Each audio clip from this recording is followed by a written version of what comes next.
میرے انتہائی محترم بزرگوں، دوستوں، عزیزوں، تمام شرور کا سبب اللہ یا اللہ کی مخلوق کے ساتھ بدگمانی ہے،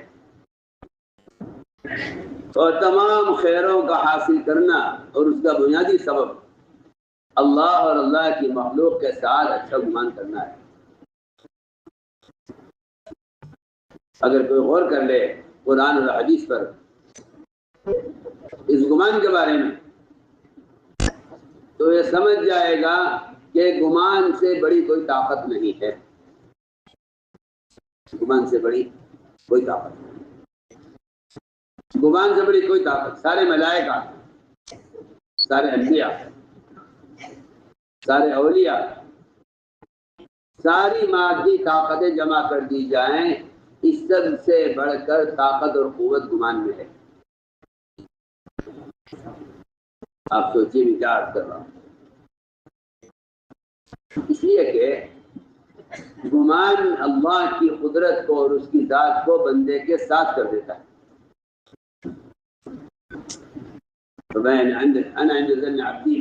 میں اپنے بندے کے گمان کے ساتھ ہوں، چاہے اس کا گمان ظاہر کے کتنا بھی خلاف ہو،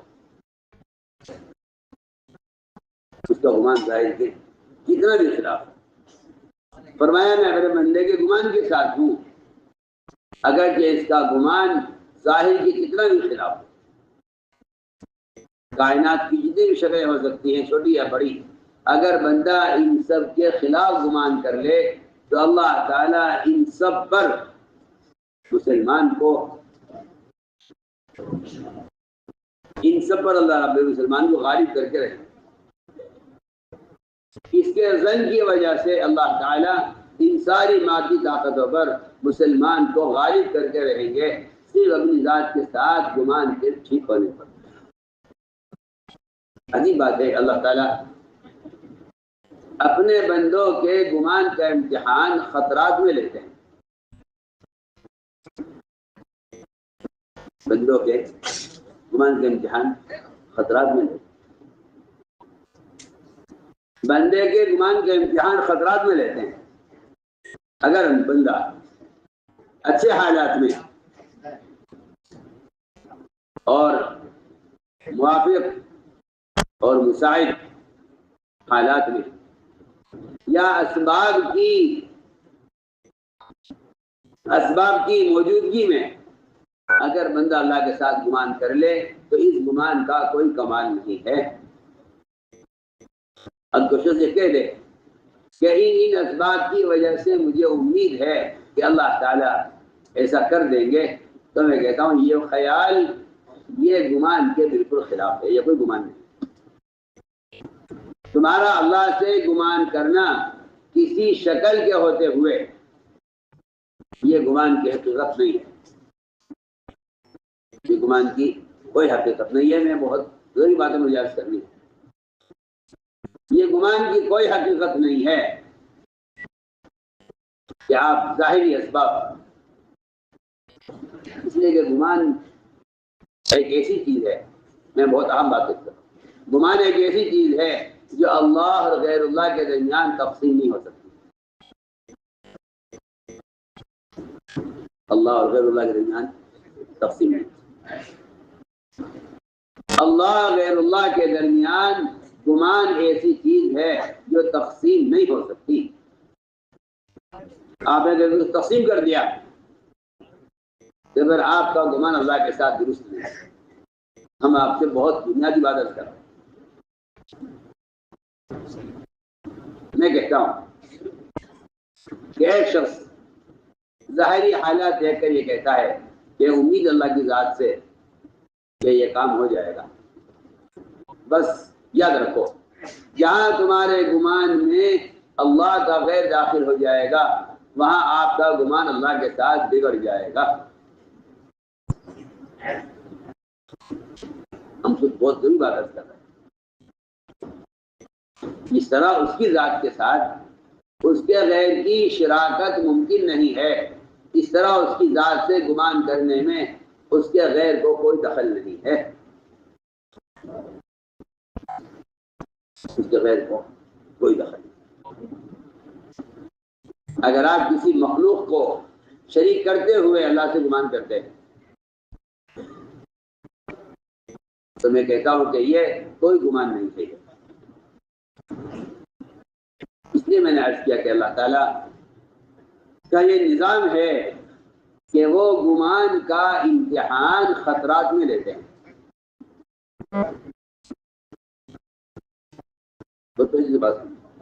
گمان کے امتحان خطرات میں لیتے ہیں. جب نبی ظاہری تمام اسباب کے اعتبار سے پوری طرح مایوس ہو جاتے ہیں اور خطرات اور جان کا نقصان سامنے نظر آ جاتا ہے، رسول اللہ تعالیٰ انبیاء کا امتحان لیتے ہیں کہ اس وقت ان کا ہمارے ساتھ کیا گمان ہے. ابراہیم علیہ السلام کو جب آگ میں ڈالا گیا، اللہ تعالیٰ نے اس وقت ابراہیم علیہ السلام کے گمان کا امتحان لیا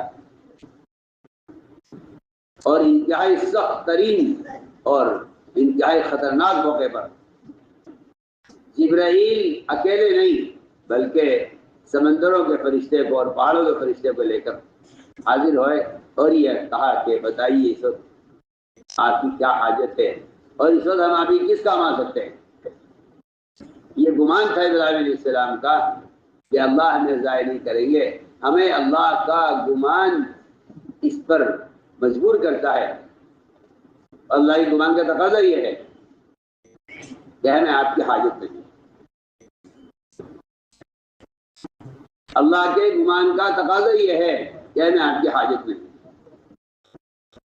اما الیک فلا، یہ جملہ جو کہلوایا ہے یہ گمان کی طاقت ہے جو جبرائیل کی قوت کا اور جبرائیل کی استعانت اور اس کی مدد کا انکار کروا رہا ہے.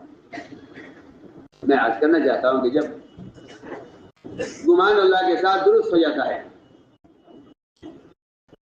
تو یہ بات صرف ابراہیم علیہ السلام کے لیے نہیں بلکہ دجال کے زمانے کا مسلمان بھی اگر دجال کی آگ میں اللہ کے ساتھ گمان ٹھیک کر کے داخل ہو جائے تو روایت میں ہے کہ اللہ تعالیٰ دجال کے زمانے کے مسلمان کے لیے آگ کو اس طرح ٹھنڈا کریں گے جس طرح ابراہیم علیہ السلام کے لیے نمرود کیا کو ٹھنڈا کیا ہے.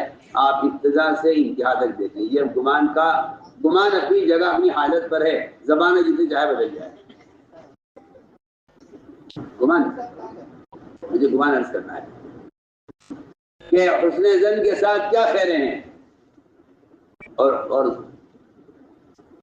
بدگمانی کے ساتھ کیا شر ہے، مجھے عرض کرنا ہے. گمان ایک ایسی طاقت ہے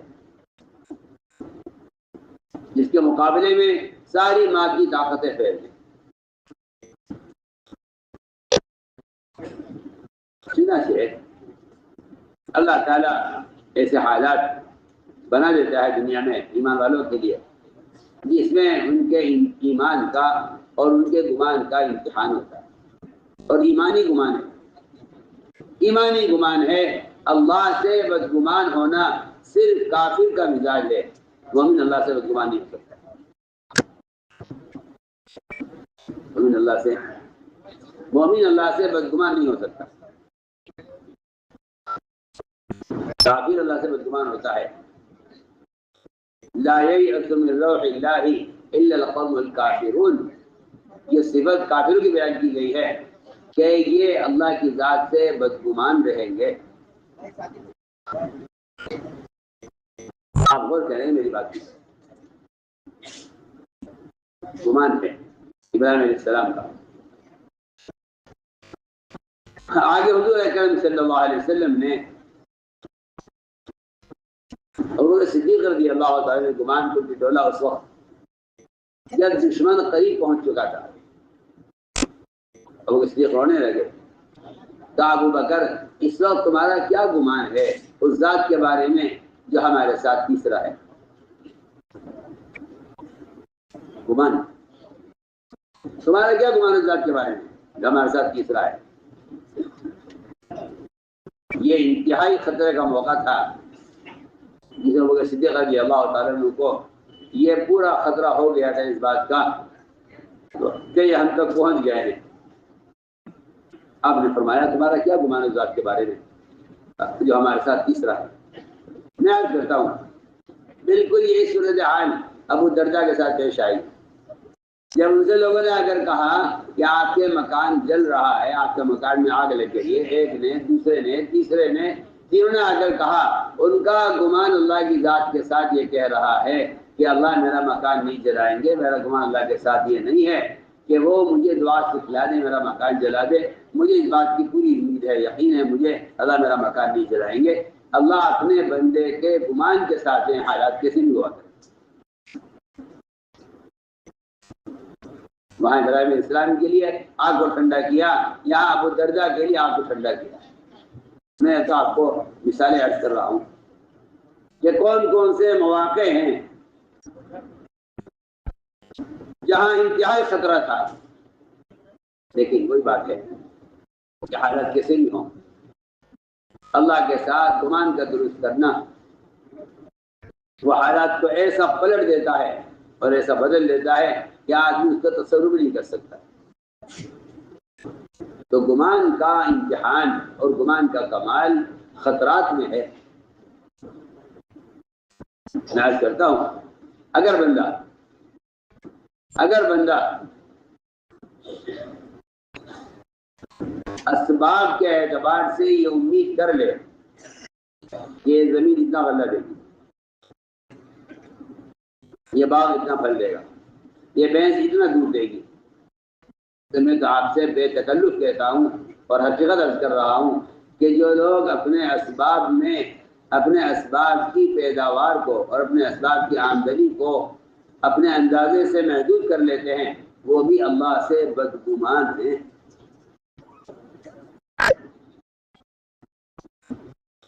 وہ بھی اللہ سے، کیونکہ اس کی ذات کے ساتھ گمان کرنے کا سبب سے کوئی تعلق نہیں ہے۔ میری بات پہ انتہا توجہ چاہتی ہے۔ جو لوگ یہ خیال کر لیتے ہیں کہ زمین اتنا غلہ دے گی، اتنا دودھ دے گی، یہ دکان اتنا نفع دے سکتی ہے، یہ بھی اللہ سے بدگمان ہے، یہ بھی اللہ سے بدگمان ہے۔ لیکن میں کہہ چکا ہوں، آپ سے دوبارہ کہہ دیتا ہوں کہ اللہ کے ساتھ گمان کرنے میں سبب کا کوئی دخل نہیں ہے۔ جو اللہ سے گمان کرنے میں اسباب کو داخل کر لے گا وہ اللہ سے بدگمان ہو جائے گا، کیونکہ گمان سبب اور خالق اسباب کے درمیان گمان تقسیم نہیں ہو سکتا۔ میں بہت کام کی بات آپ سے عرض کر رہا ہوں۔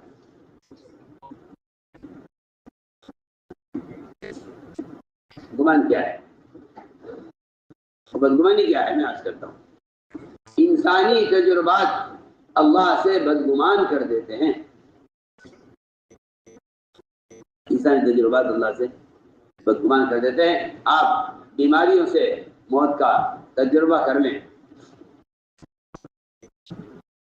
اگر آپ کہتے ہیں فلاں بیماری وہ تو موت کا سبب ہے تو آپ اللہ سے بدگمان ہو گئے۔ ایک صاحب کو بخار ہو گیا، آپ صلی اللہ علیہ وسلم ان کی عادت کی تشریف لے گئے۔ آپ نے دیکھ کے فرمایا لا باس طہور انشاءاللہ، کوئی گھبرانے کی بات نہیں، تم ٹھیک ہو جاؤ گے، اور یہ تو تمہارے گناہوں سے معافی کے لیے اور گناہوں سے تمہاری پاکی اور تمہاری دھلائی کے لیے یہ بخار آیا ہے۔ ان صاحب نے کہا نہیں، آپ کیا بات کر رہے ہیں، یہ والا بخار نہیں جو ٹھیک ہو جائے، یہ تو وہ والا بخار ہے جو مجھے قبرستان پہنچائے گا۔ آپ نے فرمایا فنعم اذن، اگر تمہارا گمان اللہ کے ساتھ یہ ہے پھر تمہارے لیے موت ہی مناسب ہے۔ اور سوچیے آپ، ایک معمولی بخار پر ایک شخص نے بدگمانی پر موت کا تذکرہ کر دیا، آپ نے فرمایا پھر تمہارے لیے موت ہی مناسب ہے۔ نام کی ذن، اگر تمہارا تجربہ اس بخار سے موت کا ہے تو پھر تمہارے لیے موت ہی مناسب ہے۔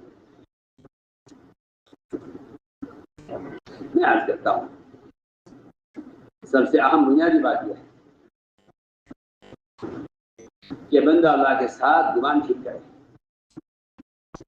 بندہ اللہ کے ساتھ گمان ٹھیک کرے۔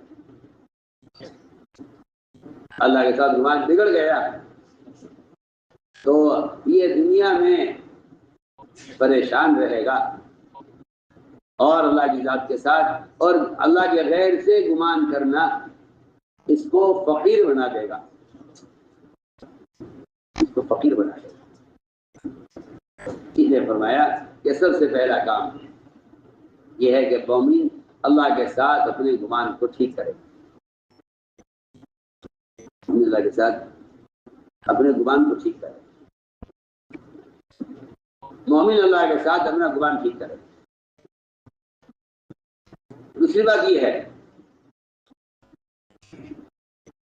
کہ جو درجہ اللہ کے ساتھ گمان ٹھیک کرنے کا ہے وہ درجہ اللہ کی مخلوق کے ساتھ بھی گمان ٹھیک کرنے کا ہے۔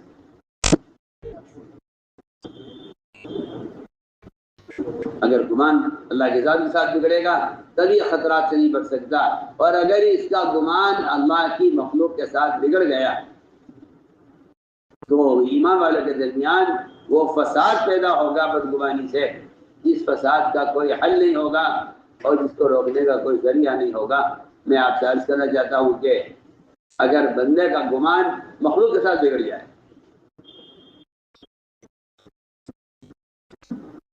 بندے کا گمان مخلوق کے ساتھ بگڑ جائے، جی ہاں، قرآن نے دونوں کو بیان کیا ہے، کوئی کر کہ اگر بندے کا گمان مخلوق کے ساتھ بگڑ جائے تو میں عرض کرتا ہوں کہ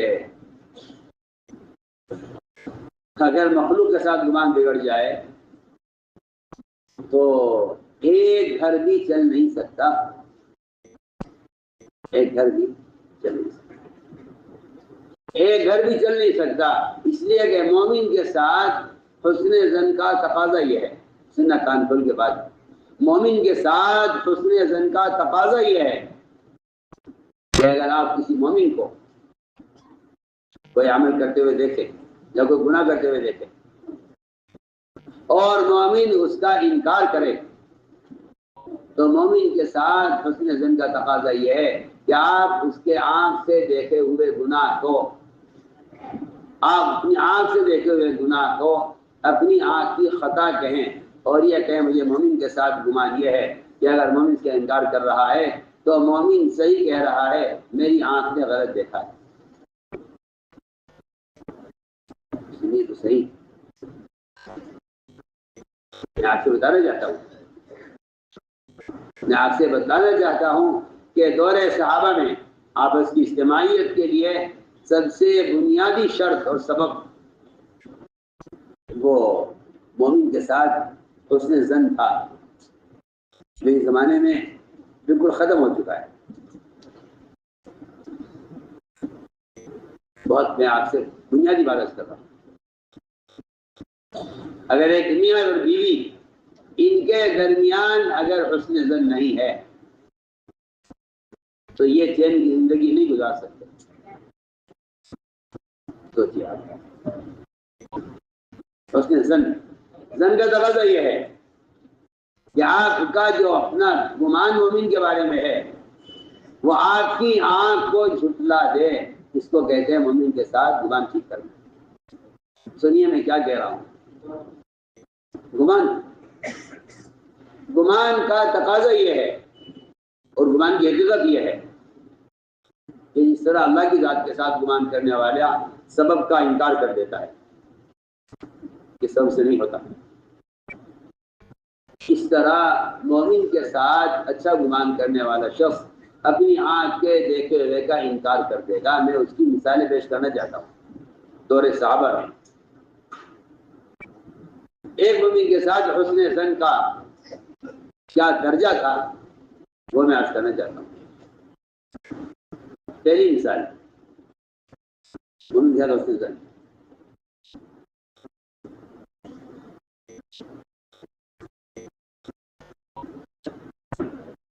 عبداللہ بن رواحہ رضی اللہ تعالیٰ عنہ رات کو بیوی کے پاس سے اٹھے اور باندی کے پاس سے رہے،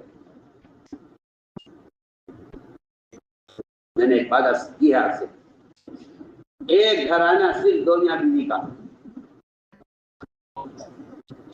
اس گھر کا نظام، ان کا آپس کا اتفاق، ان کی آپس کی محبت باقی نہیں رہ سکتی اگر یہ ایک دوسرے کے بارے میں اس درجے تک اپنے گمان کو درست نہ کریں، اس درجے تک کہ یہ اپنی آنکھ کے دیکھے ہوئے کا انکار کر دیں گمان کی وجہ سے، اس کے بغیر ایک گھر نہیں چل سکتا۔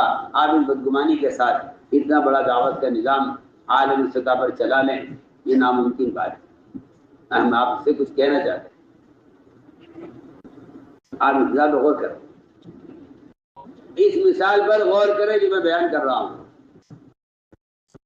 مخلوق کے ساتھ گمان۔ چنانچہ وہ اٹھے بیوی کے پاس سے، باندھی ہوا بھی جس زمانے میں بیویوں کی طرح اپنی خواہش کو پورا کرنے اور اپنی حاجت کو پورا کرنے کے لیے وہ باندھی کے پاس چلے گئے۔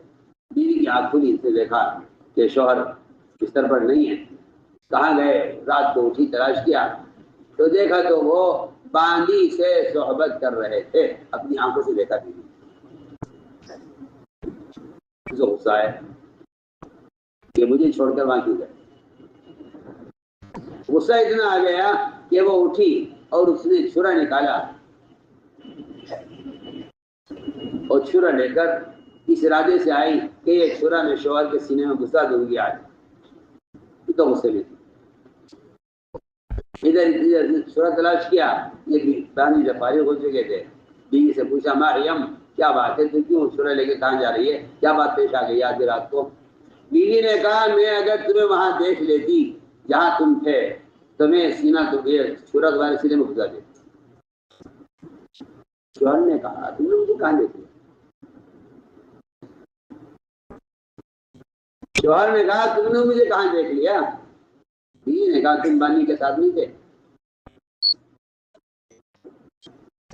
نے کہا دیکھو ایک بات سنو، یہ تو ناممکن بات ہے کہ اللہ کے رسول صلی اللہ علیہ وسلم کسی امتی کو، کسی مومن کو کسی کام سے روک دیں پھر بھی مومن اللہ کے نبی کی نافرمانی کرے، ایسا نہیں ہو سکتا نا، کہ ایسا نہیں ہو سکتا۔ یہ دیکھو بات سنو، اللہ کے رسول صلی اللہ علیہ وسلم نے جنابت کی حالت میں، غسل کی حاجت میں قرآن کی تلاوت سے منع کیا ہے۔ اس کی بات تو مانتی ہو کیا؟ مانتی؟ میں تمہیں قرآن پڑھ کر سناتا ہوں،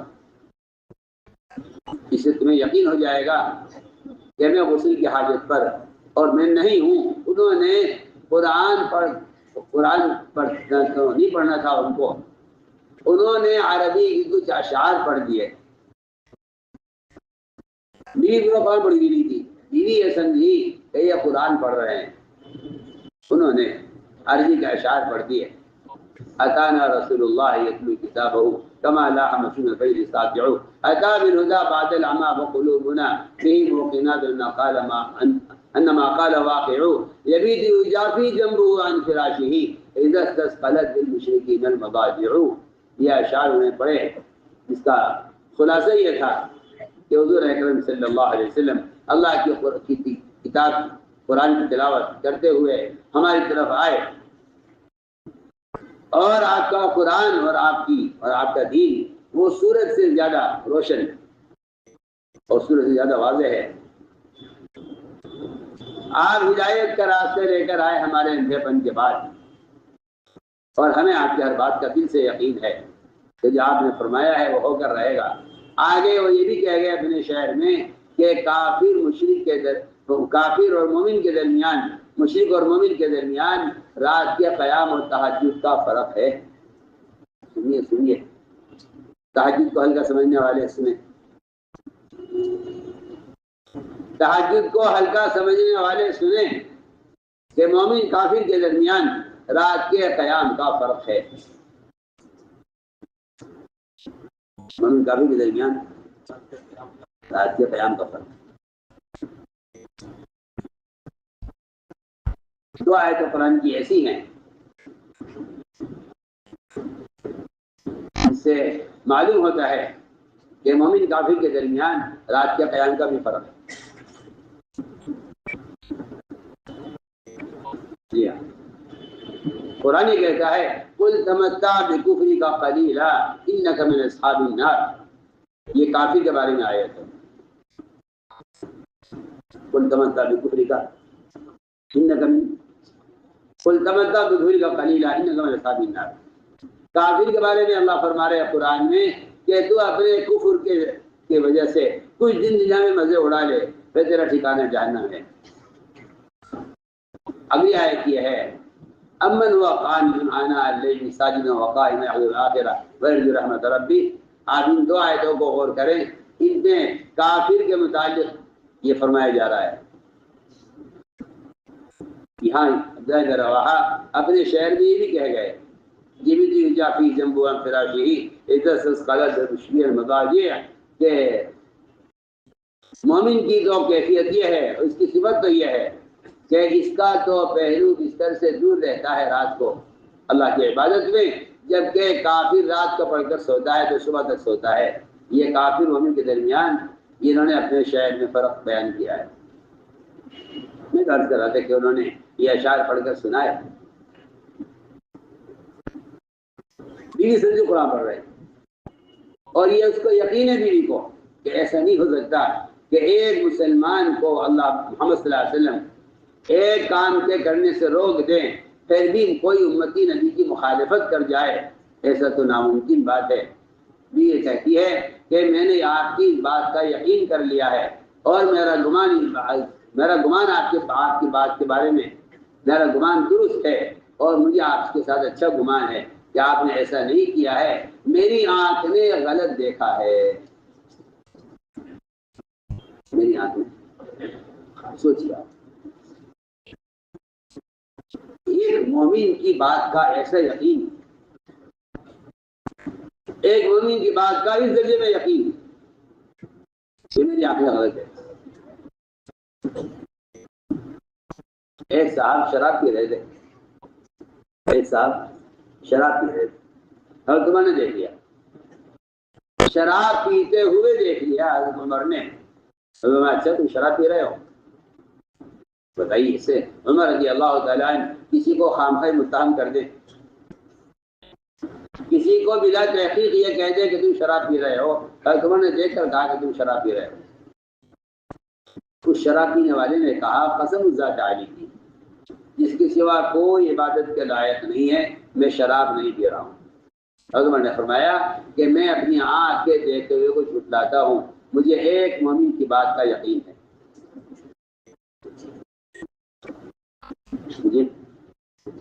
مجھے مومن کی بات کا یقین ہے، میں بھی آنکھ کے دیکھتے ہوئے کو جھٹلاتا ہوں، مجھے مومن کی بات کا یقین ہے. تو مومن جھوٹ نہیں بول سکتا.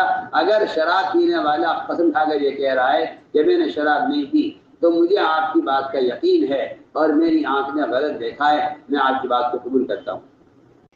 یہ جب یہ بات عثمان نے اس وقت کہی ہے جب ان کو کسی نے آ کر شراب پینے والے کی خبر نہیں کی تھی، انہوں نے شراب پینے والے کو خود دیکھا تھا. شراب پینے والے کو خود دیکھا.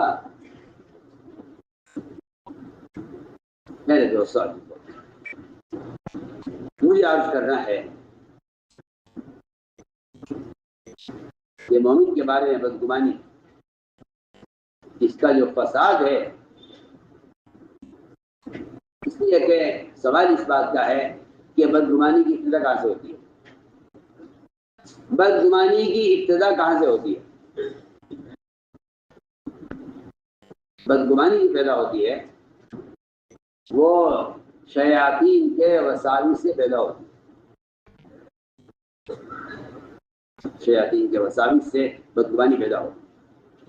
ساری بدگمانیاں مومن کے بارے میں یا اللہ کی ذات کے بارے میں یہ صرف شیطان کا کام ہے کہ وہ مومن کے دل میں مومن کی طرف سے بدگمانی پیدا کرتا ہے. پھر اس بدگمانی پر تجسس ہوتا ہے، اس بدگمانی پر تجسس ہوتا ہے. تجسس آدمی جب کرتا ہے جب اس کے دل میں کوئی بات بیٹھ جاتی ہے کسی کے بارے میں تو پھر وہ اس کی تحقیق میں لگ جاتا ہے کہ تحقیق کرو کہ ایسا ہے یا نہیں. لوگ کہتے ہیں کہ ایک ایسا آدمی اس کی بات کا انکار نہیں کیا جا سکتا، اور ایک ایسا نورانی چہرے والا آدمی جو جھوٹ نہیں بول سکتا، اور ایک ایسا معتبر شخص جس کی بات کی تصدیق کی جائے گی، اس نے ہم سے کہا ہے کہ فلاں صاحب نے یہ کیا ہے۔ حدیث میں بالکل صراحت ہے حدیث کے اندر کہ یہ شیطان ہی تھا۔ لوگ کہتے ہیں کہ میں اس کو نام سے نہیں جانتا، شکل سے پہچانتا ہوں، سامنے آئے گا تو بتا دوں گا۔ فرمایا حدیث میں صاف حدیث سے روایت ہے، آپ فرمایا وہ شیطان ہی تھا جو تمہارے درمیان بدگمانی پیدا کر گیا۔ یا تو قرآن کی آیت کا ایک عجیب و غریب ایک ترتیب ہے۔ پہلے فرمایا اجتنبوا کثیر من الظن، کہ بدگمانی سے بچو۔ آگے فرمایا ولا تجسسوا، کہ بدگمانی کی وجہ سے تجسس مت کرو۔ تجسس ایک ایسا مرض ہے کہ جب کوئی شخص، میں بہت اہم بات کہہ رہا ہوں، آگے کوئی شخص کسی کی اصلاح کے ارادے سے بھی تجسس کرے گا تو ایسا شخص حدیث کی کے الفاظ میں مفسد کہا گیا ہے، مصلح نہیں کہا گیا ہے، چاہے وہ پیر ہو، چاہے وہ شیخ ہو، چاہے وہ امیر ہو، چاہے وہ استاد ہو، چاہے وہ باپ ہو، چاہے وہ شوہر ہو۔ میں کہتا ہوں جتنے بڑے رشتے ہو سکتے ہیں تربیت کرنے والوں کے، اگر ان کی طبیعت میں تجسس ہے تو یہ مصلح نہیں کہلائیں گے، بلکہ حدیث کے الفاظ میں ان کو حدیث مفسد کہا گیا ہے۔ سنیے رسول میں کیا بول رہا ہوں اور دیجیے بھی کیا کہہ رہا ہوں۔ پیر ہو، شیخ ہو، امیر ہو، شوہر ہو، باپ ہو، کسی کا کوئی مربی ہو، اگر وہ اصلاح کی غرض سے بھی آپ کے عیب کو دیکھنا چاہتا ہے تو حدیث میں فرمایا کہ یہ آدمی فساد پھیلانے والا ہے، اصلاح کرنے والا نہیں۔ آپ سوچیے،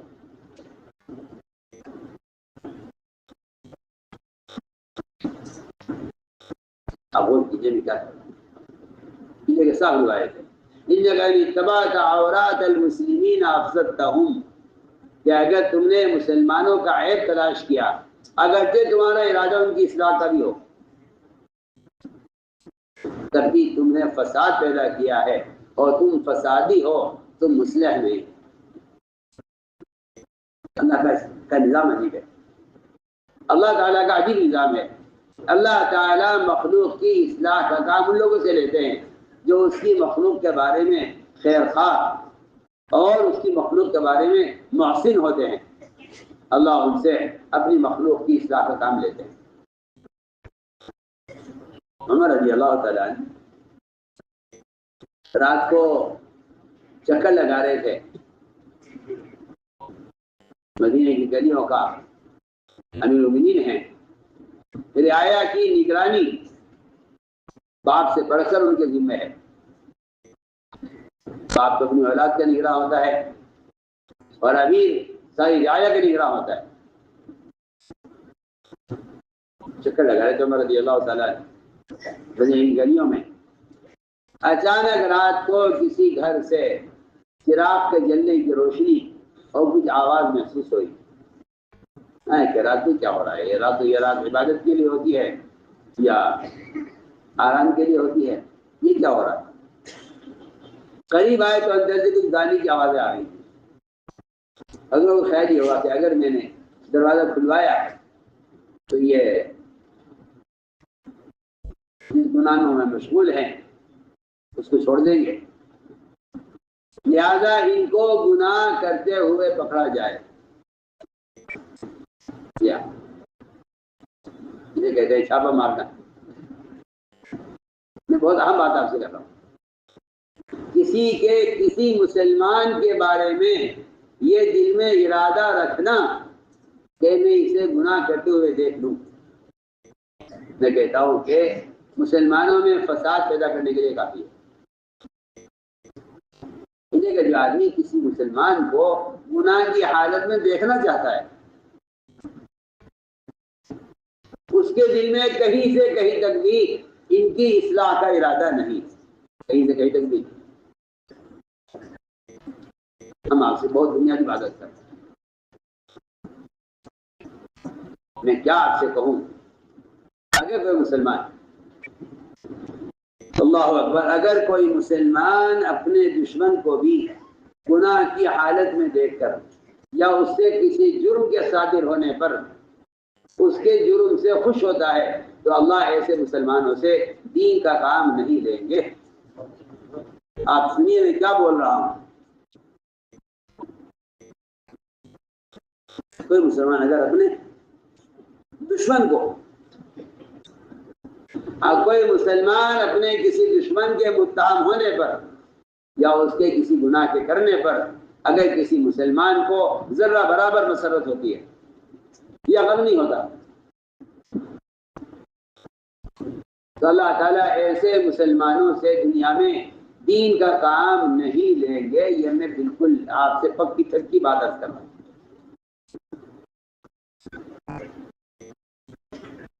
لوگ دعائیں کراتے ہیں اللہ ہم سے کام لے لے، اللہ ہم سے کام لے لے۔ میں کہتا ہوں اللہ کے کام لینے کی شرائط پوری کرو، جن میں ایک شرط یہ ہے بنیادی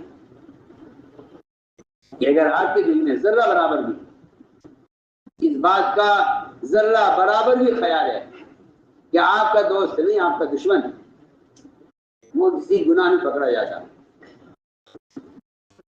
یا کسی جرم میں پکڑا جاتا اور آپ کو اس سے خوشی ہے، تو آپ یاد رکھیے گا کہ اللہ تعالیٰ ایسے لوگوں سے اپنی مخلوق کی اصلاح کا کام نہیں لیتے۔ میں عرض کر رہا تھا عمر رضی اللہ تعالیٰ عنہ دیوار پھلان کر داخل ہوئے،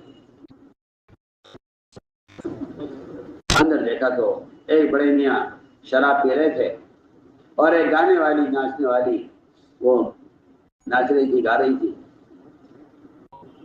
بڑے میاں عمر رسیدہ تھے، انہیں معلوم نہیں ہو سکا، حضرت عمر ان کے قریب تک پہنچ گئے۔ اچانک انہیں نظر پڑی کہ عمر گھر کے اندر موجود ہے۔ حضرت عمر نے دیکھ کر فرمایا کہ میں نے اس سے بڑا منظر کوئی نہیں دیکھا کہ ایک آدمی جو موت کا منتظر ہے اور قبر کے قریب ہے اپنی عمر کو پہنچ چکا ہے، وہ اس گناہ کے اندر مبتلا ہے۔ بڑے میاں نے کہا عمر تم مجھے سزا دینے میں جلدی مت کرو، اگر میں اللہ کے حکم توڑ رہا ہوں کہ شراب پی رہا ہوں تو تم نے اللہ کے 3 حکم توڑے ہیں، تم دروازے سے نہیں آئے، اللہ کا حکم ہے دروازے سے آؤ، تم نے سلام نہیں کیا، اجازت نہیں مانگی، اللہ کا حکم ہے کہ گھر میں آؤ، اجازت لے کر سلام کر کے آؤ۔ اور تیسرا جو گناہ آپ نے کیا ہے عمر، وہ میرے گناہ کو تلاش کیا ہے گھر میں گھس کر اور مجھے گناہ کرتے ہوئے پکڑنے کی کوشش کی ہے تم نے، یہ تمہارا تیسرا گناہ ہے۔ میں نے ایک حکم توڑا ہے اللہ کا، میں شراب پی رہا ہوں، تم نے اللہ کے 3 حکم توڑے۔ عمر رضی اللہ تعالیٰ عنہ اس لیے آیا کہ آدمی کی شراب کے گناہ کو تو بھول گئے اور اپنے 3 گناہوں پر اتنا روئے کہ عمر کی آواز نکل آئی، آواز کو چھپایا حضرت عمر نے کہ باہر لوگ پوچھیں گے کیا بات پیش آ گئی ہے، تو ایک مسلمان کا عیب کھلے گا۔ عمر رضی اللہ عنہ اپنی آواز کو دبا کر کسی طرح باہر نکلے۔ عبداللہ بن مسعود ساتھ تھے رات کو، ان کو بھی نہیں بتلایا کہ میں نے گھر میں کیا دیکھا ہے۔ اللہ مجھے معاف کرے، ہمارا حال تو یہ ہے کہ اگر ہمیں ہمارے کسی ساتھی کے بارے میں کوئی بات معلوم ہو جائے تو ہمارے پیٹ میں درد رہتا ہے، جب تک میں اس بات کو اس پہ نقل نہ کر دوں ہمیں سکون نہیں ہوتا۔ ایسا معلوم ہوتا ہے کہ لوگوں کے عیوب کو لوگوں تک پہنچانے میں زیادہ تقاضا ہوتا ہے بجائے اس کے کہ لوگوں کی اچھی باتوں کو لوگوں میں منتقل کرتے اور اچھی باتوں کے تذکرے کرتے۔ یہ اندر کا مرض ہے، طبیعت پر تقاضا ہوتا ہے اس کا۔ آج اگر آپ کو آپ کے کسی مخالف یا آپ سے نا اتفاقی رکھنے والے کی کوئی بات آپ تک پہنچ جائے تو میں کہتا ہوں ایک مسلمان کو مسلمان کی یہ گناہ کی وجہ سے مسرت ہوتی ہے اور وہ اس بات کو دوسروں پر نقل کرنے کی جلدی کرتا ہے۔ یہ بات بالکل حق ہے اور یہ بات بالکل ثابت ہے، قرآن اور حدیث سے بات ثابت ہے کہ زنا کی خبر کرنے والا زنا کرنے والے سے اللہ کی نظر میں زیادہ بدتر ہے۔ زنا کی خبر بھی کر دے، کوئی کسی کو زنا کی خبر کر دے، یہ زنا کا مخبر زنا کرنے والے سے زیادہ بدتر ہے۔ زنا کرنے والے کے لیے ایک عذاب ہے آخرت کا، وہ بھی جب ہے اگر وہ توبہ نہ کرے۔ زنا کرنے والے کے لیے ایک آخرت کا عذاب ہے، وہ بھی شرط پر ہے کہ وہ توبہ نہ کرے، وہ شرط پر ہے کہ وہ توبہ نہ کرے۔ لیکن زنا کی خبر کرنے والے کے لیے دگنا عذاب ہے، دنیا کا عذاب الگ ہے، آخرت کا عذاب الگ ہے۔ سوچیے ڈبل عذاب، دنیا کا الگ، آخرت کا الگ۔ صاحب قرآن کی آیت کا ترجمہ ہے جو میں عرض کر رہا ہوں، ان الذین یحبون ان تشیع الفاحشہ، جو لوگ بری بات کو لوگوں تک پہنچانا پسند کرتے ہیں، میں کچھ کہہ رہا ہوں، جو لوگ بری بات کو لوگوں تک پہنچانا پسند کرتے ہیں، فرمایا کہ ان کے لیے ڈبل عذاب ہے، دنیا کا عذاب الگ ہے، آخرت کا عذاب الگ ہے۔ دنیا کے دو عذاب ہیں، دنیا کے عذاب کی دو شکلیں ہیں، ایک رسوائی، ایک رسوائی۔ اللہ اکبر، اس لیے کہ جو شخص اللہ کے کسی بندے کو رسوا کرنے کا ارادہ کر لیتا ہے، اللہ تعالیٰ اس شخص کی رسوائی کا فیصلہ کر دیتے ہیں۔ ایک بات، دوسرا عذاب اس سے بڑا ہے۔ دوسرا عذاب یہ ہے کہ زنا کی خبر یا کسی عیب کی خبر کرنے والا آدمی مرے گا نہیں جب تک وہ خود اس گناہ کو نہ کر لے۔ کیا آپ سے عرض کروں، میں بہت واضح بات عرض کر رہا ہوں۔ آپ دیکھیں گے بعض لوگ بڑھاپے کی عمر کو پہنچ کر ایسا گناہ کرتے ہیں جو گناہ انہوں نے جوانی میں نہیں کیا ہے، اور یہ بات کی دلیل ہے کہ جو مسلمان کسی مسلمان کے عیب کو کھولتا ہے وہ مرنے سے پہلے اس عیب میں مبتلا ہو کر رہے گا، مرنے سے پہلے اس عیب میں مبتلا ہو کر رہے گا۔ تو میں نے عرض کیا کہ یہ بہت غور کرنے کی چیزیں ہیں۔ تو میں نے عرض کیا کہ عمر رضی اللہ تعالیٰ عنہ اس بات کو ایسا چھپا گئے کہ انہوں نے قریب والوں سے بھی اس کی ذکر نہیں کیا۔ بڑے میاں حضرت عمر کے آنے چھوڑ دیا کہ جب بھی جائیں گے سب کے سامنے بات کھلے گی۔ حضرت عمر نے ایک عرصہ ہو گیا بڑے میاں کو حضرت عمر کے مجلس میں آنے چھوڑ دیا۔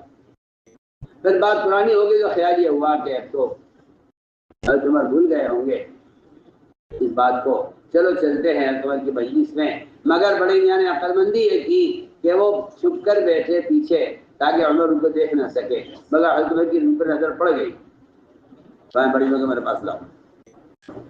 بڑی میاں سے کہا کہ چلیے آپ کو حضرت عمر نے بلایا ہے۔ بڑے میاں کو یقین تھا کہ آج سب کے سامنے اس رات کی بات کھلے گی۔ حضرت عمر نے قریب کیا بڑے میاں کو، ان کے کان میں اپنا منہ لگا کر فرمایا کہ بڑے میاں میں نے اس رات کی بات کسی کو نہیں بتائی ہے، میں جانتا ہوں، میرا اللہ جانتا ہوں۔ بڑے میاں نے کہا عمر کان قریب کرو، مجھے بھی کچھ کہنا ہے۔ بڑے میاں نے عمر کے کان کو لقمہ بنا لیا، روایت میں ہے التقم اذنہ، کان کو لقمہ بنا لیا اور یہ کہا کہ اس رات کی اس دن سے میں نے آج تک شراب نہیں کی۔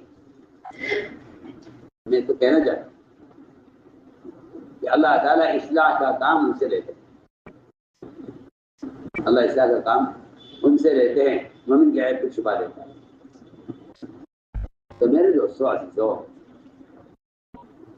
قرآن کا عجیب اسلوب ہے، فرمایا لا تجسسوا، عیب جوئی مت کرو، لا تجسسوا، عیب جوئی مت کرو۔ اور آگے روایت تو عجیب و غریب روایت ہے، فرمایا ایاک والظن، تو مومن کے بارے میں بدگمانی سے بچو، ان الظن اکذب الحدیث۔ یہ عجیب بات ہے کہ باقی ساری باتیں جھوٹی ہو سکتی ہیں لیکن مومن کے بارے میں بدگمانی کرنا یہ سب سے بڑا جھوٹ ہے، یہ سب سے بڑا جھوٹ، ان ظن اکذب الحدیث، کہ جھوٹوں کی سب سے بڑی قسم اور جھوٹ کی سب سے گندی قسم ان کے بارے میں بدگمانی ہے، ان ظن اکذب الحدیث۔ فرمایا ولا تحاسدوا، حدیث کے الفاظ بھی عجیب ہیں، ولا تحاسدوا، اگر اللہ تعالیٰ نے کسی مومن کو کسی خیر سے نوازا ہے، اگر اللہ نے کسی مومن کو کسی خیر سے نوازا ہے تو اس پر حسد مت کرو۔ ہم سمجھتے ہیں کہ صلاحیتیں ضائع ہوتی ہیں، صلاحیتیں ضائع ہوتی ہیں، وہ صلاحیتیں حسد کی وجہ سے ضائع ہوتی ہیں۔ صلاحیتیں حسد کی وجہ سے ضائع، حسد واقعی ایک ایسی بیماری ہے۔ فضیل بن عیاض سے پوچھا گیا کہ حسد اور غصے میں کیا فرق ہے؟ حسد اور غصے میں کیا فرق ہے؟ ایک ہے کسی کی نعمت کو دیکھ کر رش کرنا، ایک ہے کسی کی نعمت کو دیکھ کر رش کرنا،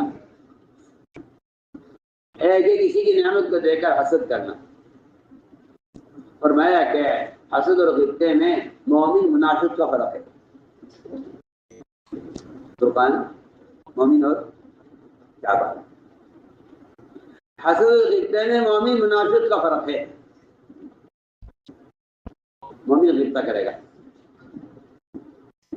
مومن غصہ کرے گا، منافق حسد کرے گا۔ گویا کہ ایمان اور نفاق کا فرق ہے حسد اور غصے میں۔ غصے کا مطلب یہ ہے کہ اللہ اے اللہ تو نے جو صفت اس کو دی ہے، عبادت کی، دعوت کی، علم کی، مال کی، سخاوت کی، اے اللہ یہ خیر تو مجھے بھی دے دے۔ اسے غصہ کہتے ہیں، اس کو غصہ کہتے ہیں، یہ اللہ سے لینے کا ذریعہ ہے۔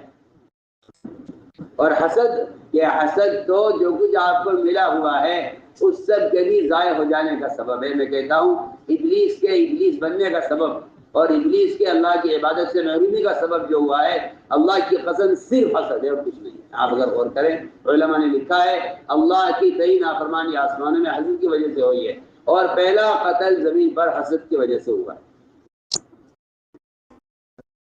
ابلیس نے انکار کیا ہے، ابلیس کا انکار آدم کو سجدہ کرنے سے اس کی کوئی وجہ نہیں ہے سوائے حسد کے۔ یہ کیسے ہو سکتا ہے؟ ہم پرانے ہیں، ہم بہتر ہیں، یہ نیا ہے، عجیب بات ہے۔ میں تم پرانے سے کہتا ہوں، قرآن کی ایک آیت ہے، اگر کوئی اس کو غور کرے، وَكَذَلِكَ فَتَنَّا بَعْضَهُمْ بِبَعْضٍ لِيَقُولُوا أَهَٰؤُلَاءِ مَنَّ اللَّهُ عَلَيْهِم بَيْنِنَا أَلَيْسَ اللَّهُ بِعَلِيمٍ بِالشَّاكِرِينَ۔ عجیب و غریب آیت ہے، میں کہتا ہوں اتنا ڈرنے کی آیت ہے اگر کسی میں سمجھ عقل ہو۔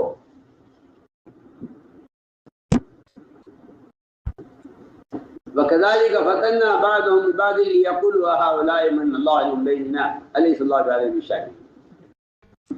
فرمایا اللہ تعالیٰ نے کہ ہمارا یہاں ایمان اس طرح ہے، امتحان اس طرح بھی ہوتا ہے۔ وَكَذَلِكَ فَتَنَّا بَعْضَهُمْ بِبَعْضٍ، کہ ہم نے بعض کو بعض سے آزمایا، آزمائش میں ڈالا ہے۔ کیا آزمائش ہے؟ آزمائش یہ ہے کہ ہم کسی خیر سے کسی کو نوازیں گے۔ سنیے آپ، ہم کسی خیر سے کسی کو نوازیں گے، علم کی خیر سے نوازیں گے، مال کی خیر سے نوازیں گے، عہدے کی خیر سے نوازیں گے، عمارت کی خیر سے نواز دیں گے۔ بلکہ میں کہتا ہوں کہ جو اصل بنیادی بات ہے کہ ہم کسی کو نبوت کی خیر سے نوازیں گے. چنانچہ مشرکین نے آپ صلی اللہ علیہ وسلم کے نبوت پر جو حسد کیا ہے، اس حسد کی وجہ سے وہ اسلام سے محروم رہے. مشرکین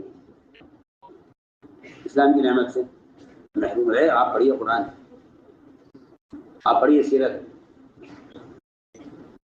ابو جہل نے یہ کہا تھا، میں بہت اہم بات ہے، ابو جہل نے یہ کہا تھا کہ محمد کی بات بالکل صحیح ہے، حق ہے، سچ ہے. سنیے آپ ابو جہل کی بات. ابو جہل کا کہنا یہ ہے کہ ان کی بات سچ ہے، حق ہے. یہ جو کچھ کہہ رہے ہیں ان کی بات شاعر سے، کسی کے کلام سے، کاہنوں کے کلام سے ملتی نہیں ہے. ان کا کلام بہت اعلیٰ ہے، ان کی بات بہت اونچی ہے، اور یہ جو کچھ کہہ رہے ہیں سب کچھ حق ہے. مجھے ایمان لانے میں صرف یہ رکاوٹ ہے کہ نبی ہمارے خاندان میں کیوں نہیں. ابو جہل کا، یہ ابو جہل کا بیان ہے. ٹھیک ہے، میں آپ سے بہت اہم بات کر رہا ہوں. اگر یہ نبی ہمارے خاندان کے ہوتے تو ہم ایمان لے آتے، لیکن کیونکہ نبوت ہمارے خاندان میں نہیں ہوئی ہے اس لیے میں ان کو نبی میں نہیں مانتا. مجھے ان کی نبوت پر یہ حسد ہے. اس حسد نے ابو جہل باقی رکھا، مشرک باقی رکھا. یہ صرف اس لیے ایمان نہیں لایا کہ نبوت آپ کے خاندان میں، کہ ہمارا خاندان میں کیوں نہیں. کہانی پڑھی ہوئی ہے، سیرت نقل کیا ہے. ابو جہل کے اسلام لانے کی وجہ یہ نہیں ہوئی کہ اس کو اسلام سے انکار تھا. اس کے تو الفاظ یہ ہیں، تو غور کریں. بہت مزے کی بات میں آپ سے کروں. حسد، کیونکہ اس نے کہا کہ دار الندوہ تمہارا میٹنگ ہال اور تمہارے پاس رہو، ہم نے برداشت کر لیا. سپاہی تمہارے پاس ہو، ہم نے برداشت کر لیا. کعبے کی دیکھ بھال، اس کی نگرانی، اس کی صفائی ستھرائی، اس کی مرمت، اس پر مال خرچ کرنا اور اس کی دیکھ بھال کرنا تمہارے قبیلے کے پاس، ہم نے اس کو برداشت کر لیا. لیکن ہم اس کو برداشت نہیں کریں گے کہ نبی تمہارے خاندان میں. حسد نے ابو جہل کو مومن نہیں ہونے دیا، اور حسد نے ابلیس کو ابلیس بنایا. یہ میں اصل بات کہہ رہا تھا.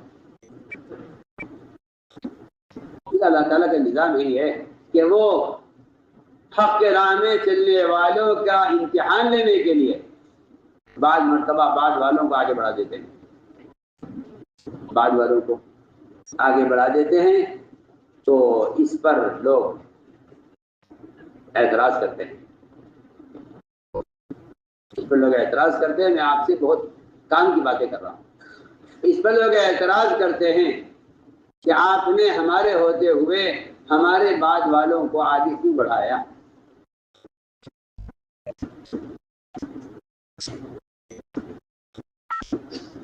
میں آپ سے عرض کرتا ہوں،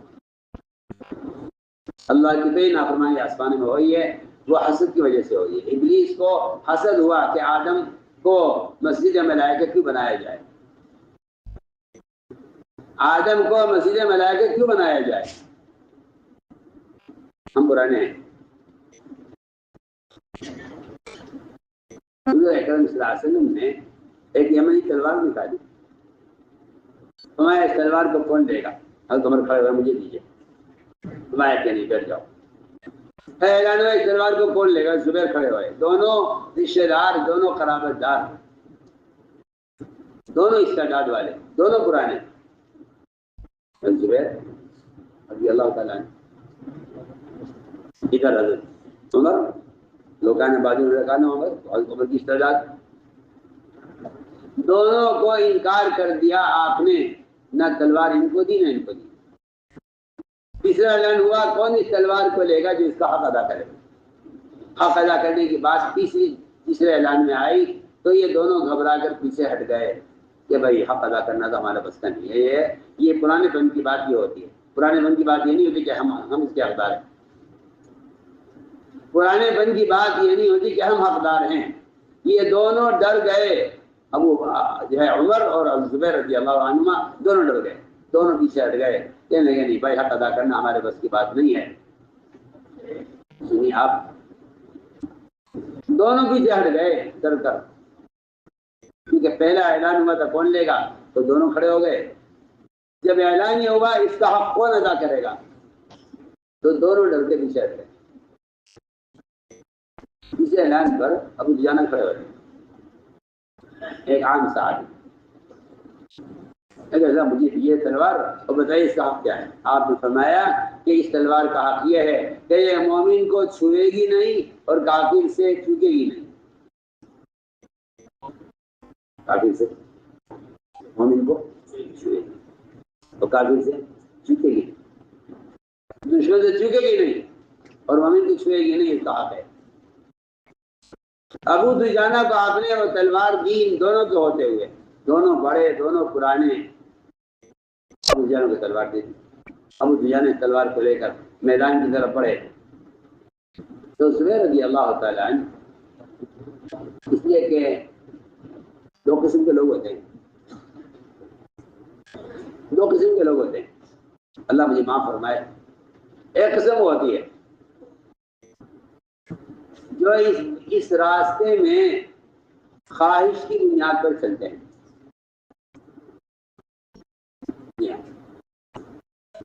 جہاں تک ان کی خواہش کے مطابق بات کام ہوتا رہتا ہے وہاں تک وہ چلتے رہتے ہیں.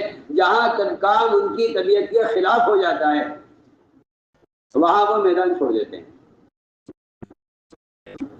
وہاں میدان چھوڑ دیتے ہیں. میں آپ سے بہت کام کی باتیں کر رہا ہوں. وہ کہتے ہیں کہ بھائی ہماری مرضی کے مطابق نہیں ہوا ہے. میں سب آپ سے کہتا ہوں، منافقین کے سردار عبداللہ بن ابی بن سلول، اس نے اپنی چاہت کے مطابق کام نہ ہونے کی وجہ سے اپنی جماعت کی خود تشکیل کی ہے. تم نے کہا جمعی رائے والے میرے ساتھ ہو جائیں. اشتراک یہاں سے ہوتا ہے، اشتراک یہاں سے ہوتا ہے، اشتراک یہاں سے ہوتا ہے. جس نے یہ کہا کہ جو میری رائے والے ہیں وہ میرے ساتھ ہو جائیں. اجتماعی دعا ہوتی ہے جہاں آدمی اپنی رائے کو بھلا کر فیصلے کا تابع ہو جاتا ہے، وہاں اجتماعیت ہوتی ہے. جہاں پہ رائے پر اصرار ہوتا ہے وہاں اشتراک کی تشکیل ہوتی ہے. شاید میری بات کو سمجھے، وہاں اشتراک کی تشکیل ہوتی ہے، وہاں اشتراک کی تشکیل ہوتی ہے. بتاؤ جی ہمارے ساتھ کون تیار ہے؟ چنانچہ 300 آدمیوں کا جو ٹولہ بنا عبداللہ بن ابی کے ساتھ، اس کی بنیادی وجہ یہ تھی کہ اس کی چاہت کے مطابق فیصلہ ہوا نہیں تو اس نے اپنی جماعت کی الگ تشکیل کی. تو میں اس کو بتانا چاہتا تھا کہ ایک مزاج ہوتا ہے کہ بھائی جب ہمیں چیز ملی نہیں تو پھر ہمیں ایک طرف ہو جانا چاہیے. سنیے آپ، یہاں آپ صلی اللہ علیہ وسلم نے حضرت عمر زبیر کو تلوار دی تھی اور تلوار ابو دجانہ کو دی.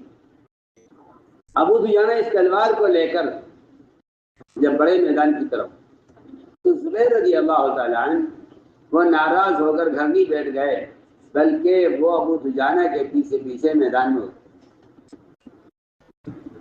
ابو دجانہ کے عمل کو دیکھا اور دیکھ کر یہ کہا اللہ و رسول اعلم، کہ اللہ جانتے ہیں، اللہ کے رسول جانتے ہیں کون سا کام کس سے لینا ہے. یہاں سے آپ غور کیجئے کہ ابو دجانہ ایک عام صحابی اور زبیر رضی اللہ عنہ ان کے پیچھے چل رہے ہیں کے جو ہے ان کے کام کو دیکھنے کے لیے میدان میں اترو، میدان میں اترو۔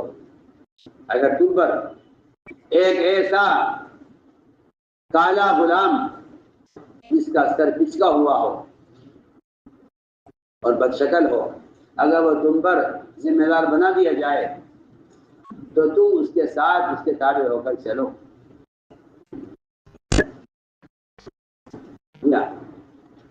لوگ ایسے موقعوں پر کسی کو فیل کرنے یا کسی کو پیچھے کرنے کے لیے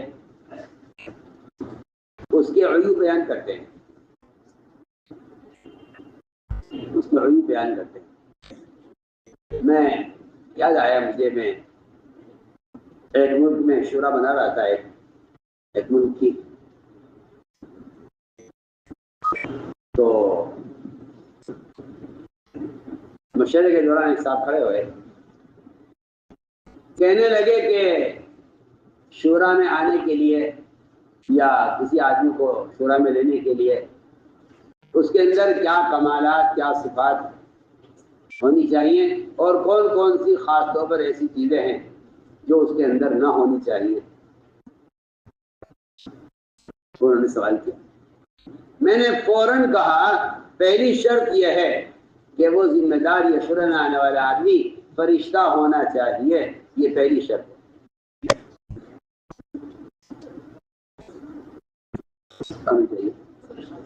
چاہیے پہلی شرط۔ اگر آپ کر سکتے ہو تو سوچ لو، وہ فرشتہ ہونا چاہیے۔ کہ اگر آپ یہ چاہتے ہیں کہ کوئی آپ کو ایسا آدمی ملے جو سارے عیوب سے پاک ہو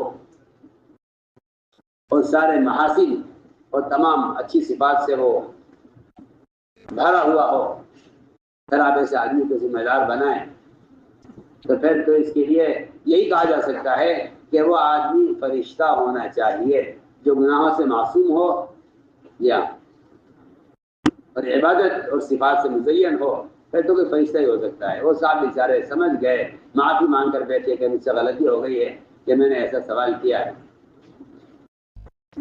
میں نے عرض کیا کہ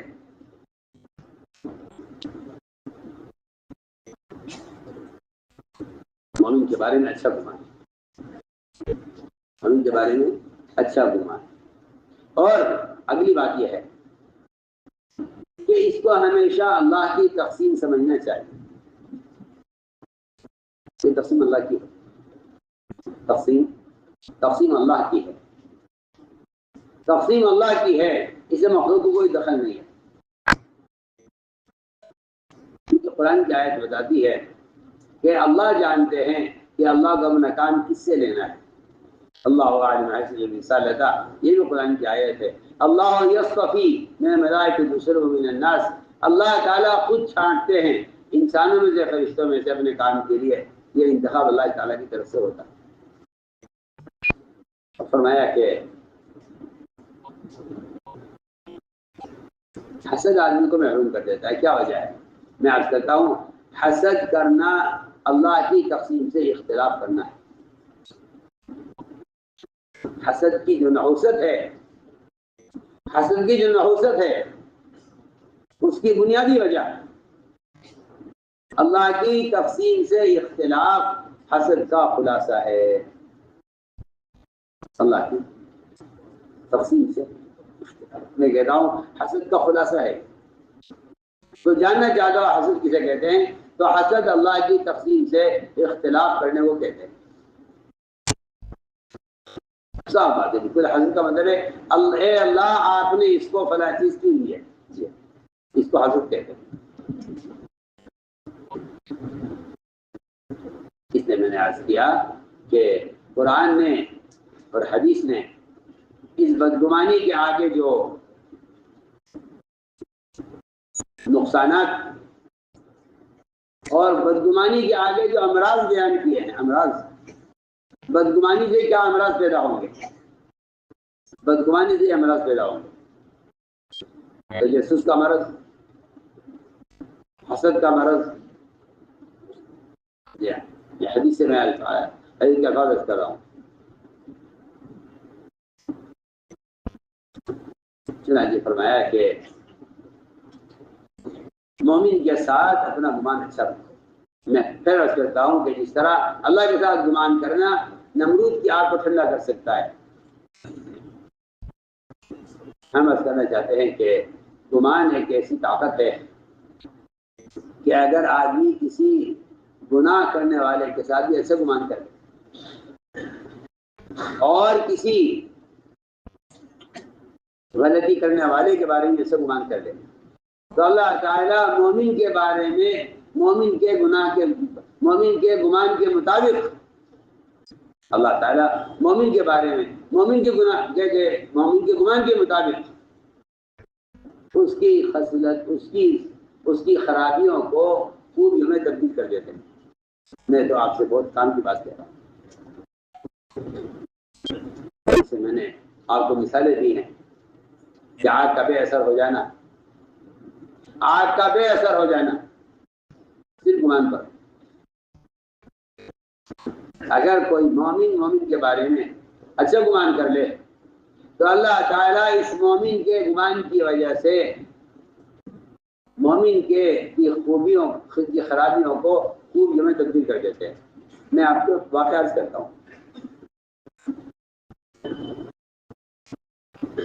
ایک صحابی تھے سعید بن عامر بن حزی الجمحی رضی اللہ تعالیٰ عنہ. سعید بن عامر ابن حزی الجمحی یہ ایک صحابی تھے.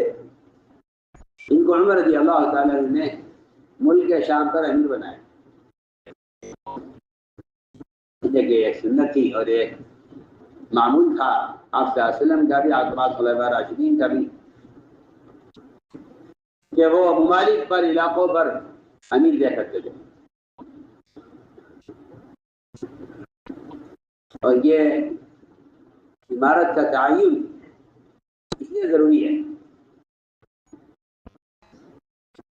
تاکہ عدل قائم ہو.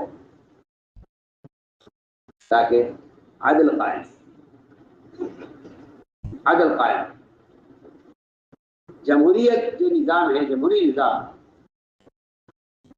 یہ ظلم کا نظام ہے، یہ عدل کا نظام نہیں ہے. یہ عدل کا نظام نہیں ہے. جی ہاں، جہاں جج بدلتے ہیں وہاں ظالم سے وکیل کہتا ہے کہ آپ اس مہینے اپنا مقدمہ پیش مت کرنا، اس لیے کہ جج وہ دوسرے خیال کا ہے.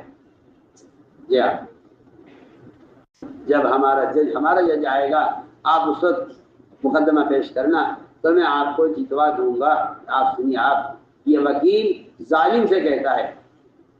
ہم آپ سے بہت بنیادی بات کریں. یہ ظلم کا نظام ہے. اگر آپ کو ظالم کی مدد کرنی ہے اور اپنی خواہش پوری کرنی ہے تو ظالم کی مدد کا اور خواہش کے پورا کرنے کا راستہ یہی ہے کہ جب ہمارے مطلب کا جج ہوگا تب ہم مقدمہ پیش کریں گے. سوچ لیا. یہ بعض عدالتوں میں وکلا کیوں نہیں آتے؟ ہاں، میں تو آپ کو بالکل بے تکلف بات کر رہا ہوں. بعض عدالتوں میں وکلا نہیں آتے. وہ کہتے ہیں جج ہمارے مطلب کا نہیں ہے. ہمیں اپنے ظلم کے فیصلوں کو طے کرانے کے لیے ایسے جج کا انتظار ہے جو ہماری خواہش کے مطابق فیصلہ کرے.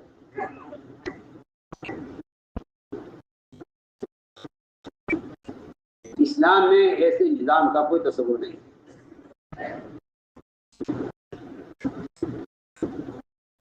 اسلام ایسے نظام کا کوئی تصور نہیں کیونکہ یہ ظلم کا نظام ہے، یہ عدل انصاف کا نظام نہیں. ہم نے عرض کیا کہ عمر رضی اللہ تعالیٰ عنہ ممالک کے عمرہ طے کرتے تھے. ان کو طے کیا ان کے شام پر امیر.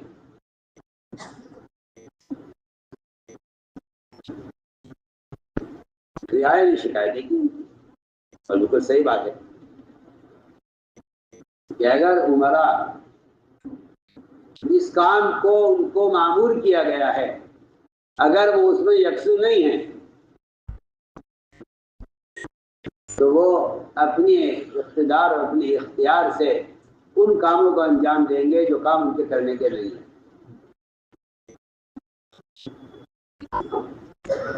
اگر تمہارے اس میں کام کیا گیا ہے تو تم اس کے علاوہ کسی اور کام میں نہ لگنا۔ میں کیا آپ سے عرض کروں،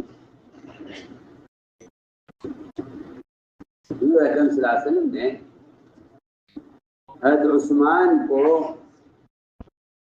مکہ مکرمہ بھیجا، وہاں کے مسلمان جو مشرکین کی قید میں تھے ان کو کچھ پیغام پہنچانا تھا، ان کو کچھ پیغام پہنچانا تھا۔ پہلے عمر کو طے کیا، عمر تم جاؤ اور کچھ پیغام، اور بس چلی آدمی تھے عمر نے کہا اللہ آپ کا حکم میں چلے جاتا ہوں، لیکن میری رائے یہ ہے کہ میرا تو وہاں کوئی رشتہ دار ایسا رہا نہیں ہے جو مجھے وہاں امن دے، بہتر یہ ہے کہ عثمان کو بھیجیے، عثمان کے وہاں رشتہ دار ہیں، یہ کام آسانی سے کر لیں گے۔ تو آپ نے عثمان کو طے کیا کہ عثمان تم جاؤ مکہ مکرمہ اور وہاں جو مشرکین کے قید میں مسلمان ہیں ان کو یہ پیغام پہنچا کے آؤ۔ عثمان وہاں پہنچے، ان کے چچا کے بیٹے نے ان کو امان دی اور یہ کہا کہ آؤ میں تمہیں امان دیتا ہوں اور تم چلو بیت اللہ میں اور طواف کرو، اور میری ذمہ داری ہے تمہیں کوئی ہاتھ نہیں لگائے گا۔ عجیب قصہ ہے، جب عثمان سے ان کے چچا کے بیٹے نے ان کو امان دے کر ان سے بیت اللہ میں طواف کرنے کا درخواست کی تو عثمان نے یہ کہا کہ میں تو طواف کرنے کے لیے آیا نہیں ہوں، مجھے تو آپ صلی اللہ علیہ وسلم کام کے لیے بھیجا ہے، میں تو کام کر کے واپس چلا جاؤں گا۔ ادھر آپ صلی اللہ علیہ وسلم نے صحابہ کو بیعت کیا، حضرت عثمان اس بیعت میں شریک نہیں ہو سکے، جبکہ بڑی اہم بیعت تھی، بڑی اہم بیعت تھی، اس میں عثمان شریک نہیں ہو سکے کیونکہ تقاضے پر گئے ہوئے تھے۔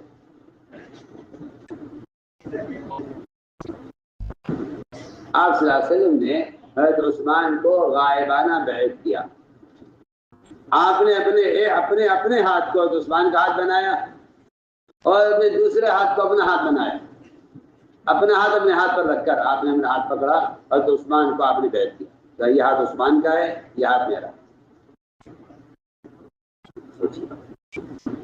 تو تم سونے والے تم بہت نقصان کر رہے ہیں، میں کتنی کام کی بات کر رہا ہوں۔ حضرت عثمان کو غائبانہ بیعت کیا۔ میں آپ کو یہ بات استخلاص جسے کہتے ہیں سب کہ آدمی کو اس کام کی ذمہ داری اٹھانے میں بہت سے جائز کام بھی چھوڑ دینے پڑیں گے۔ یہ نہیں کہ ہم تو یہ بھی کرتے ہیں یہ بھی کرتے ہیں، ٹھیک ہے۔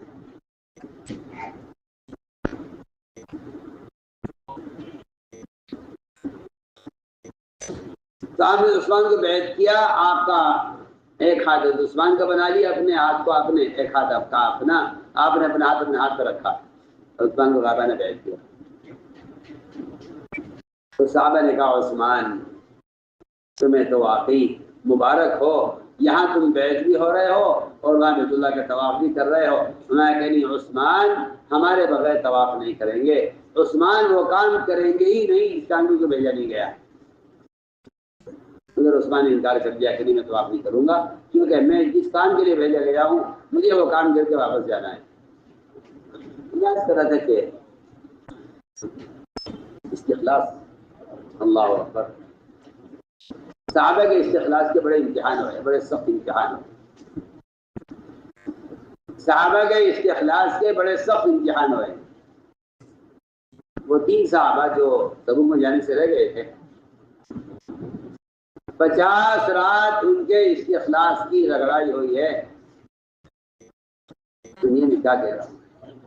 50 رات ان کے استخلاص کی رگڑائی ہوئی. 50 رات ان کے استخلاص کی رگڑائی ہوئی ہے کہ ان میں استخلاص ہے یا نہیں. جبکہ وہ صحابہ ہیں جو کبھی کسی دقائق کے پیچھے نہیں رہے. 50 رات تک استخلاص کی رگڑائی ہوئی ہے. کیا سب سے بائیکاٹ کروا کے اور ان سے کلام سلام بند کرا کے اور پورے مدینے میں ان کو اچھوت اور نکو بنا کے اور سارے مدینے کو ان سے ناراض کر کے ان کے استخلاص کا امتحان ہو رہا ہے کہ دیکھنا یہ ہے کہ اگر ان کا ساتھ یہ سب کچھ معاملہ ہو، جی ہاں، ان کی نیند کو الگ کر دیا جائے ان سے اور کوئی ان کے سلام کا جواب نہ دے اور ان کا مکمل بائیکاٹ کیا جائے، ہم ان کو رگڑ کر دیکھنا چاہتے ہیں کہ ان میں استخلاص کتنا ہے. ان کا استخلاص کیا تھا؟ اللہ، ان کا استخلاص یہ تھا کہ ان حالات میں بادشاہ غسان کی طرف سے آنے والے خط کو تنور میں جلا کر بتلایا کہ ہمیں استخلاص اتنا ہے کہ اگر ہم آپس میں کتنا بھی اختلاف کر لیں لیکن ہم مدینہ چھوڑ کر کہیں چلے جائیں اور مرکزی مقام کو چھوڑ کے یہ نہیں ہو سکتا. چاہے جان چلی جائے، عزت چلی جائے، سارا مدینہ بائیکاٹ ہمارا کر لیں لیکن ہم مدینہ چھوڑ دیں گے اس بات پر کہ ہمارے اپنے ہم سے اختلاف کر لیا ہے اور دوسرے ہمیں بلا رہے ہیں. کیا یہ کام چھوڑ کے چلے جائیں گے؟ آپ کا مرکزی مقام سے کیا تعلق ہے؟ اس کی جانچ کے لیے میں بہت کام کی بات آپ سے کر رہا ہوں. اس کی جانچ کے لیے 50 رات ان کا کے ساتھ وہ حالات پیش آئے ہیں کہ کوئی برداشت نہیں کر سکتا. اس میں دیکھیے غسان بادشاہ کا خط آیا، جی ہم تمہارے ساتھ زیادتی کی ہے، تمہیں ذلیل کر دیا ہے، تو ہمارے پاس آ جاؤ، ہم تمہیں عہدہ بھی دیں گے، مال بھی دیں گے، عزت بھی دیں گے. اس کا غسان بادشاہ کا خط لانے والے کے سامنے تنور میں جلا کر اس کے خط کی اہانت کی ہے اور اس کی دعوت کی توہین کی ہے اور دوبارہ پڑھنے کا خیال نہ آئے اس لیے اس کو جلایا بھی ہے. اسے کہتے ہیں استخلاص. اس کو کہتے ہیں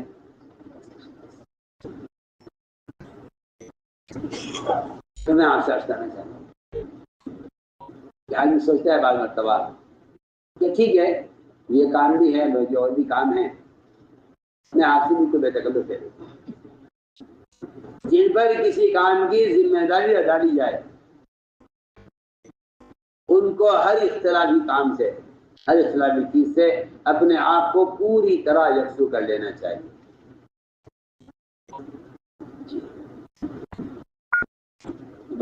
ٹھیک ہے آپ کا کام بہت اچھا ہے، ہمیں آپ کے کام سے کوئی اختلاف نہیں ہے، لیکن آپ کا یہ مسئلہ ہے، آپ کسی اور سے اس بارے میں سوال کریں یا اپنا مسئلہ کسی اور کے پاس لے جائیں. وجہ اس کی یہ ہے کہ بعض ایسی اختلافی اور سیاسی چیزیں ہوتی ہیں جو اپنی ذات کے اعتبار سے جائز ہیں لیکن اس کام کے مزاج سے نہیں ملتی تو آپ کو انہیں چھوڑ دینا پڑے گا.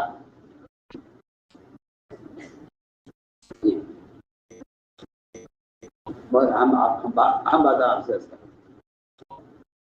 کیونکہ آپ کسی قوم، کسی قبیلے یا کسی ادارے کے کی آپ کی ذمہ داری نہیں ہے. آپ کی ذمہ داری باعتبار امت کے مجموعے کے ہے. اگر آپ ذاتی مسائل میں، سیاسی مسائل میں دخل دیں گے تو آپ لوگوں کے درمیان مختلف ہی ہو جائیں گے. اس سے آپ کی حیثیت وہ ایک مقابل کی بن جائے گی. دیکھیے میں آسان الفاظ میں عرض کرتا ہوں سمجھانے کے لیے کہ داعی کو غیر جانبدار رہنا چاہیے.